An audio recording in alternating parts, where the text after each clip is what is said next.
I am surrounded by a white light that strains most of my sensors to their limits. A portion of my sensors indicate that I am currently in a state similar to a freefall. I can't tell up from down, but I end up in a music room. I pressed the button too soon. Eventually, my functions slowly recover. I find myself inside an unknown room, sitting with one knee up. I quickly stand back and check my surroundings. Is this the music room of a school? I can see the music stand, a grand piano, blackboard, and portraits. There is an air of over-exaggerated theatrics to it, and I may not be far from the truth. Is this world inside the TV? After the surreal reality of entering the TV screen, this comes as quite a surprise. No sign of Mitsuru-san or Akihiko-san. Did they land elsewhere? So much noise. I can't contact anyone like this. I attempt to use my communicator, but there is no response. This looks like an ordinary classroom, but it has an alarming amount of radio interference. When I concentrate my senses again, I detect a bizarre disturbance from the entire area that is unlike normal buildings. This may be another world after all. In any case, I must join up with Mitsuru-san and Akihiko-san. But just as I begin to make plans to do so, the monitor hanging from the ceiling switches on. What appears on it, how to describe it, a bizarre figure that looks like a living costume. I spy an unknown yet bewitching babe. How unexpected!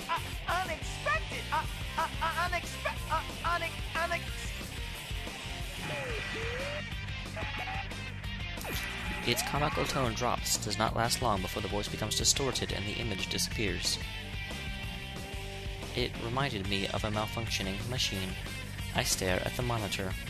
I have a hunch that it will return soon. Just as I thought, the costume reappears, but its behavior is very different now. 04, unintended intruder. Entering elimination process. Its mechanical-sounding voice is completely different from the joking tone it had before. And that phrase, elimination process. It seemed the battle will be starting. I release the safeties from the weapons built into my body. That's when a large noise comes from behind me. A young man in a school uniform comes rolling in with a yell. A human? Ow! Jeez, decided to open right then. This makes no damn sense. Large young man. I thought that I was ready for any eventuality, but I had not expected to suddenly encounter a human. Are you all right? You seem to be unharmed. The young man looks back at me with a steely gaze while flexing his bleached hair with his fingers. His behavior does not seem to be that of one who came in pursuit of me. Never seen you before. I'm sorry, I haven't introduced myself. My name is Aegis. Only then do I remember that my appearance would seem very peculiar to a casual observer. I'm a transfer student. I have blue eyes, blonde hair, and freaking guns on my hands. Gatling cannon. Huh? I'm sorry, forget what I said. In the past, that prepared explanation for students has been effective, but no longer. Okay. Anyways, I'm Kanji Tatsumi. This mean you're my next opponent? Opponent? What do you mean? What do I mean? I'm talking about a scrap! You mean a fight? But we have only met Tatsumi-san. Actually, where are we? Enough blabbering, you machine! With a yell, he slams his folding chair into his hand on the ground. A cold, dull, metallic sound echoes and eliminates any possibility for talking this Fake over. girl like you doing calling me by my name! I go quiet. A fake girl? I understand how I might elicit such a reaction, but there is pain in my chest. Though I cannot help but smile at how instinctively I reacted that way. I seem to have become more human-like than I knew. Worried I might have to go up against my senpai, but I ain't gonna hold back against a robot like you. Thinking with a calm mind, I noticed a small incongruity in his attitude. When he first saw me, he seemed unsure and claimed that he had not seen me before. Yet, though he knows now I'm a machine, he doesn't seem particularly surprised. Aren't these two things contradictory? I focus my senses once more and enhance the gain of my senses. I detect a faint interference. Because it had appeared uniformly across my sensors, I hadn't been aware of it. What is this? Do anything, I'll make the first move. Take Mikazuchi! A persona? Light flickers intermittently. Could that be electricity? A thick barrel-like arm charges with voltage approached from above. I jump back and narrowly escape a crushing blow. Nice dodge. Looks like you got at least a little bit of fight in you. A persona user. I was careless. I should have expected that possibility since I encountered him inside the TV. I do not know the procedure for attacking a human. What about Strega? You sure knew the procedure for that one. But if he's a persona user, I must defend myself with the usual armaments. There is no avoiding this fight. I cannot fall here.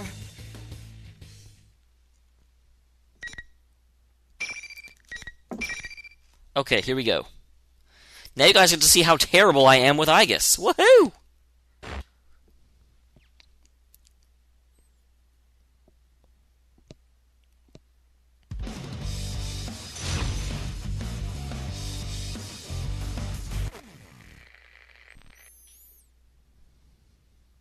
Finally!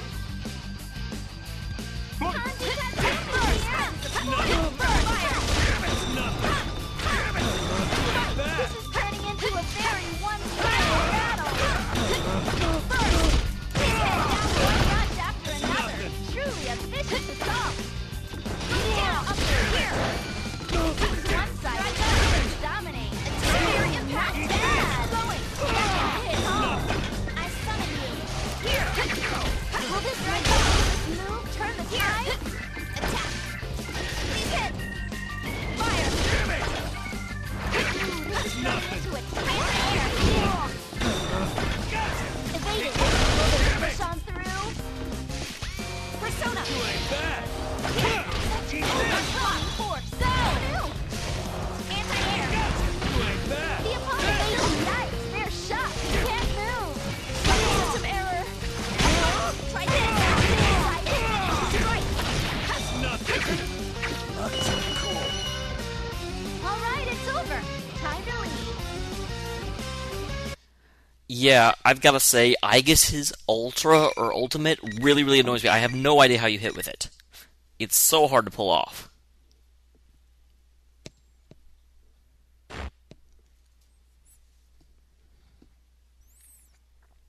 Are you all right, Tatsumi-san?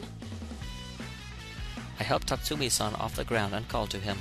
After repeating myself several times, I hear a groan. Damn it! Ow! Oh, whoa! Hands off! I'm sorry. If you can't stand, then I'll carry you. I pick up Tatsumi-san, who is still lying on the ground with both arms. Whoa! Damn! You're a hell of a lot stronger than you look. Whoa, whoa, whoa, whoa! How come you're carrying me like this? Like a bride or something? This is the spousal method of carrying. No, it ain't. It's the bridal... Oh, wait a second. Is it pretty much the same thing? Tatsumi-san, you seem completely fine. That's what I've been saying! And stop with the Tatsumi-san crap. It's making my skin crawl. Just call me Kanji. You don't object to being called that? I'm an artificial person, after all. Huh? Who cares? If I say it's fine, then it's fine. And will you put me down already? When I put Kanji down as he requests, he turns his back to repeatedly scratch at his head. I feel as if his demeanor has changed compared to how it was before the fight. His loud voice and rough words are the same, yet the sense that he will not listen to a word I say is gone. I feel that I can make myself understood now. Kanji-san, allow me to ask again. Where are we? And what did you mean by opponent? Huh? You're not an enemy that Ted set up for me? Ted. Are you referring to the bear who appeared on the monitor? This is a fighting tournament. Only the winners get to keep going. I lost this time. But oh well. I wouldn't make it in the big leagues. That sounds like something Akihiko-san would say. Huh? Sorry, I was just talking to myself. Gotta say, you pack one hell of a punch. Got me real good. Punch? But I didn't throw any punches. Listen though, the rest of this tournament ain't gonna be so easy. My senpai are waiting up ahead. There are more people here. Could you estimate how many? Kanji-san smiles dauntlessly and gives me a thumbs up. I don't really understand why, but I give him a thumbs up as well. Good job. Then Kanji-san kneels over. I rush in to catch him. When I look at his face, he's still smirking, but has passed out. It seems he was fighting through his fatigue for the sake of his pride. He doesn't seem injured, so I carefully set him back down on the floor. Suddenly, that costume Kanji-san called it, Teddy, well, that's a weird sentence, appears again on the monitor. Intruders are persona users. Due to difficulties in elimination, they will be acknowledged as valid targets. By using that mechanical tone, it's using that mechanical tone in its voice again. The intruders must be me and the others. Since I won't be easy to eliminate, it appears that he has changing tactics. But what could he mean by valid targets? The monitor screen turns off again. Just like before, it flickers back on after a few seconds. It's the same face as before, but a completely different attitude. Woohoo! What a fox! Think to join in on our fun? I'm A-OK with that if you're up for a little fighting. I'll wait for you in the next arena up ahead. This is more how he sounded at the beginning. He's gone back to normal, or at least recovered from the abnormality. Silly me. If you're cutting in, you don't know who I am. I am General Teddy. Remember that name well. General Teddy. Apparently he really is a teddy bear. He doesn't seem like one, but a number of things he said caught my attention. Joining in on our fun and arena. These are in line with the tournament Kanji-san mentioned. Is this tournament being held here? But the monitor is silent once again and does not return. I do not think I will make any progress if I remain here. I poke my head through the door where Kanji-san appeared and check my surroundings. What? I thought Kanji-san fell through the ceiling, because it said what did it open up all of a sudden. Well, I guess maybe. What looks like a school hallway leads straight ahead. There appears to be no danger nearby. I manage to hoist Kanji-san's body over my shoulder and try to leave the room. What? When something gets stuck and prevents me from proceeding, I stop and check, but cannot see any obstructions. Both of the sliding doors fell off when Kanji-san came in and the way is completely open. It should be wide enough for me to pass through easily, even with a person over my shoulder. Yet I cannot proceed. Something is getting stuck. I slow my walking speed and check what part of me is getting caught. That is how I discover something surprising. Nothing is blocking the way, yet only Kanji-san's body cannot pass through the door. He seems there is an invisible wall, one that is selective and prevents only Kanji-san's passage between the room and the hallway. Something Kanji-san said comes back to me. Only the winners may keep going. Is that what he meant? I increase the sensitivity of my various sensors, but cannot detect the wall here. I have no way of destroying what I cannot touch, which means I have no choice but to leave Kanji-san here. Oh well. I will come back for you later. Please stay safe until then. Once he comes around, he's still a persona user. It's not as if I'm leaving someone behind who can't fend for himself. I reluctantly convince myself to move on.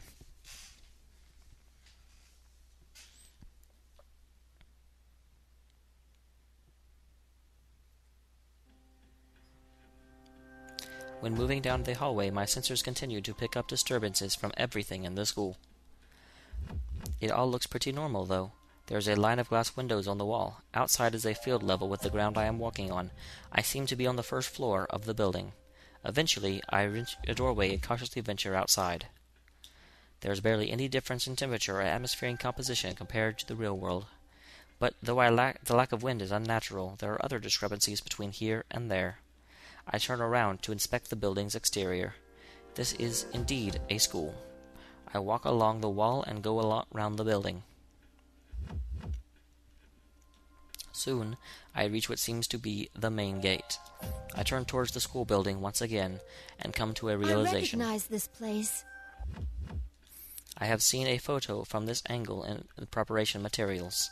As I recall, this is a high school in Inaba. To make sure, I step past the school gate and check the nameplate. The name engraved on the plate is Yasogami High School. I cross-reference that name with a map of the area and find a match. This is confusing.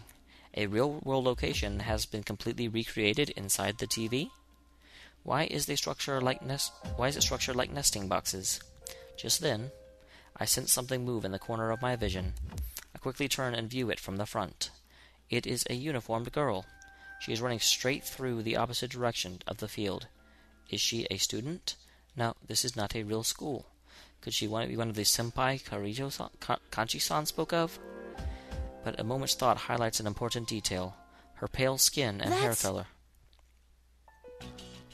There can be no mistake. It's the girl I saw for a moment at the airport after the hijacking. I immediately chase after her. I thought the girl with the hijacking had like green hair.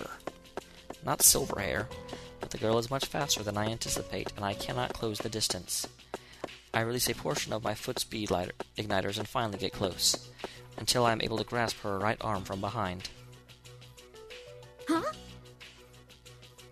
The girl stops and turns around. There is surprise on her face, but she stares in wide-eyed wonder at my form, though I am surprised myself. That instant, I take her hand, a flash of intuition charges through me like electricity. This girl is Labris. I am unaccountably convinced. Who are you? That's one funny-looking costume you've got on. Oh, well, Oh, of course. You're mixed up in this racket too, aren't you? Racket? Does she mean the tournament? No, I am not in this tournament of my own free will. Really? Then you mind letting me go? I'm the student council president. I can't be letting people run wild at this school. Student council president? Didn't I tell you to let me go? Are you trying to get in the way of my work here? The girl looks at me with an irritated expression. How strange. She speaks as if she really is leading an ordinary life here at the school. If she was aware that she was inside the TV, would she say such things to me? If you happen to know, could you please tell me what sort of place this is? Huh? It's the first floor of the classroom building. Can't you tell? Huh?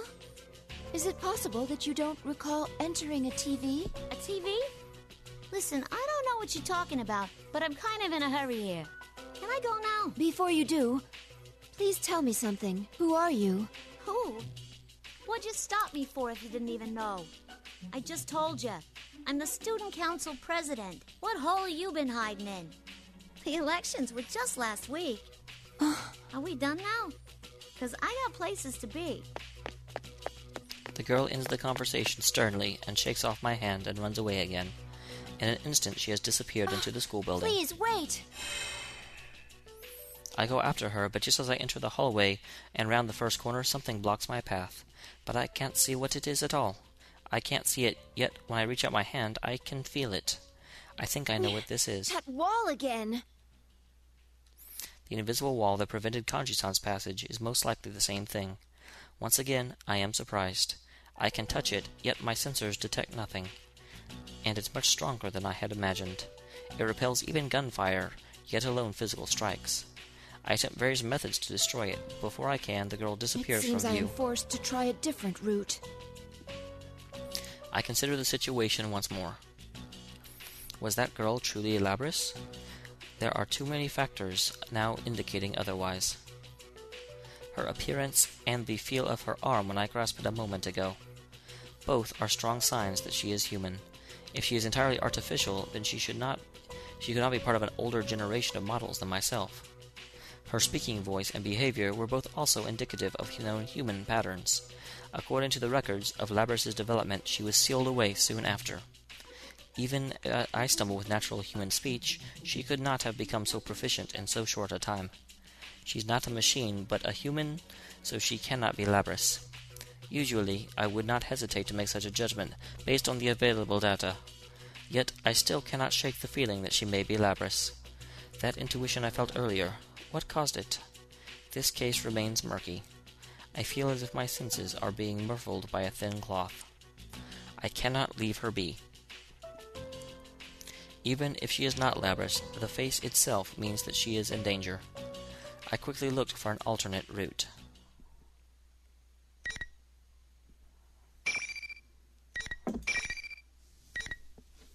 Don't know why I'm saving here, honestly. Not a very good reason to. I mean, it's not before a battle or anything. But I am, because I can. Your alternate route took you outside? I backtracked the way I came and run outside.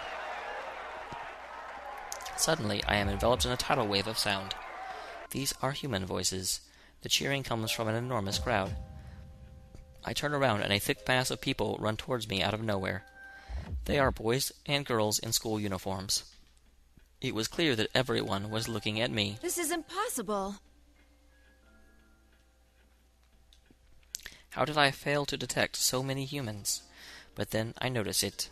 There is a white noise running through all my sensors. It is the same feeling I had before fighting Kanji-san. What is this? As I stand in thought, the humans close in on me. I ask what business they have with me, but the uproar drowns out my voice. I cannot attack them, so I have no choice but to edge backwards. Soon, my back is against a wall. I look around for an escape route. Luckily, there was a door beside me. I hurry inside to find shelter. No one else had to go outside to get to the gym. The room I have entered appears to be spacious. It is dark here, but I believe it is a gymnasium. Here and there, folding chairs and gym equipment are piled in heaps. It looks like the result of some strange ritual. Suddenly, a light shines in the corner. Upon close inspection, I can see a monitor showing something. It is airing some familiar faces. Aha, this one. Rivals. They sure are rivals. You are correct, Mr. Announcer Man. Yet powerful foes. The desperate fighting program amongst high school students. A new legend is about to start. May the manliest of all men come on down! Nobody touches his precious Nanako, the sister complex kingpin of steel, Yu Narukami! It's only natural. Wage slave in the boonies by day, hero by night, Captain Resentiment, Yosuke Hanamura! Everything that bores me has got to go. A spunky dragon with deadly legs, the carnivore who's discarded womanhood, Chie Satonaka! You need to eat more meat! Please escort me to the ring, my prince, the unconquerable Snow Black, Yukiko Amagi! I'll finish you in one strike! Blooming roses and bulging muzzles, the blood-curdling beefcake emperor, Kanji Tatsumi! Deep into realms of romance. The body of a child, the brain of a genius, the 2000 IQ killjoy detective, Naoto Shirogane! Is this an army of idiots? Fight and survive towards the one throne waiting at the end! The P1 Grand Prix, where fierce fights will be fought! The battle begins tonight!